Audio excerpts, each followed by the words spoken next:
চৌদ্দগ্রামে জামায়াতের ওয়ার্ড সভাপতি আলাউদ্দিন হত্যার সাথে জড়িতদের গ্রেফতারের দাবিতে কুমিল্লায় জামাতে ইসলামীর ডাকা আধাবেলা হরতাল পালিত হয়েছে। সকালে হরতালের সমর্থনে ঢাকা চট্টগ্রাম মহাসড়কে মিছিল বের করলে পুলিশের সাথে সংঘর্ষ বাধে জামাত কর্মীদের। এ সময় জামাতে চৌদ্দগ্রাম উপজেলা সেক্রেটারি সহ আহত হন 15 জন, আটক করা হয়েছে 20 জনকে।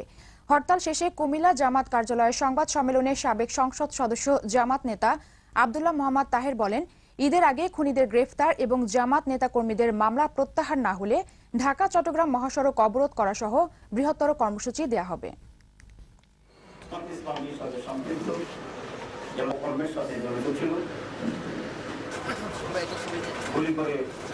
বিগত নির্বাচনের পর থেকে চট্টগ্রামে এই জিরোমতাচরণ বন্ধ আছে।